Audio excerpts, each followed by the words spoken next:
गरम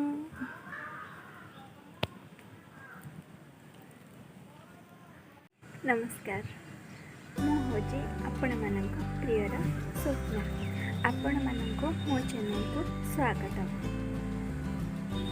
मु भावुँ daily blogs बनैबी ये ब्लॉग्स डेली कौन कौन छाड़ी आपण मैंने देखापी इच्छा कर मो चैनल को लाइक शेयर एंड सब्सक्राइब करने को भूलें।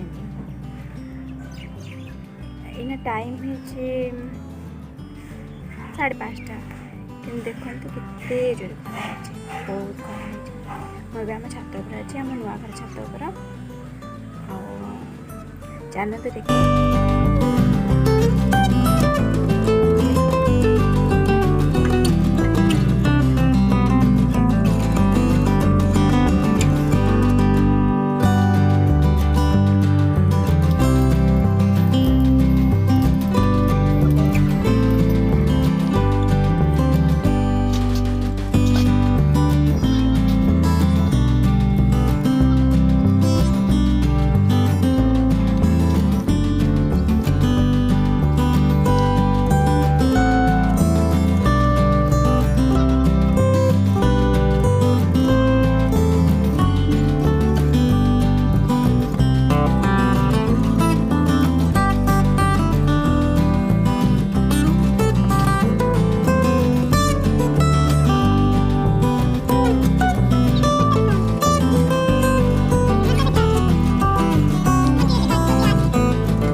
जो मैंने भावुवे जे शीत दिने तो धान बसा हुए तुम कौन खरा दिन धान बसा पुणी एत खरा बहुत खरा हो लुडु बहुत खरा खरार तो मनुष्य गाधे पड़े एत झाड़ हो बहुत खरा हो शीत दिने कारण आम नुआ घर कम चलता तो कौटी भी सुविधा नाला धान बसाई आबे न बसैले पुणी वर्षा सीजन आसो वर्षा सीजन आसीगले टोटाली आ बसई हेनी तो से ही बसई दौचु आ घर काम तो सरवानी जन्म मत कहीं लगुनि देखा जाओ कौन हो टाइम हो गला पूरापूरी 10टा टाइम हो गला एपी रोसे सरला बोर धान बसा बो से बस सारा से सरी आसला भिडियोटा को एंड कर मन ना मोर टोटाली भिडियोटा एंड करने ବହୁତ ତାର କାମ କରୁଛି। ମୁଁ ଖାଲି ଭାବିପାରୁନି ଯେ ମୁଁ କାମ କରୁନି, ଖାଲି ଭିଡ଼ିଓ କରିବା ପାଇଁ କାମ କରୁଛି। ମାନେ ମୁଁ ଟିକେ ହେଲ୍ପ ବି କରିଦିଏ ବୋଉକୁ ବେଳେବେଳେ। ଆଉ ମୋ ମୁହଁକୁ ଦେଖି ଜଣାପଡ଼ୁଥିବ ବହୁତ ଝାଳ ପୁରାପୁରି। ଆଉ ଏଇନା ଖାଇବୁ, ଖାଇସାରିଲା ପରେ ଟିକେ ଫ୍ରେଶ୍ ହେଇକି ଯାଇକି ଶୋଇବୁ। ଆଉ ସେ ଭାଇ ଯେଉଁ ବସ୍ତାରେ ଯେଉଁ ପୁରାପୁରି କରୁଥିଲେ ଯେଉଁ ଧାନ ସବୁ, ସେଗୁଡ଼ା ସବୁ ଭାଇ ଉପରକୁ ନେଇକି ଯିବ, ଛାତ ଉପରେ ଯାଇକି ଶୁଖା ହେଉଛି ଘଣ୍ଟା ଘଣ୍ଟି ସେସବୁ ବୋଉ କରୁଛି। ଏଇଆ ଥିଲା ଆଜିର। ଯଦି ମୋ ଭିଡ଼ିଓଟି ଆପଣମାନଙ୍କୁ ଭଲ ଲାଗୁଛି ତାହେଲେ ନିଜ ସାଙ୍ଗମାନଙ୍କ ସହିତ ସେୟାର କରନ୍ତୁ, ଆଉ ଲାଇକ୍ କରନ୍ତୁ, ସବସ୍କ୍ରାଇବ୍ ବି କରନ୍ତୁ। ଯେଉଁମାନେ କରିଛନ୍ତି ସେମାନଙ୍କୁ ଥ୍ୟାଙ୍କ ୟୁ, ଆଉ ଯେଉଁମାନେ ନ କରିଛନ୍ତି ସେମାନେ କରିଦିଅନ୍ତୁ ପ୍ଲିଜ୍। Good night.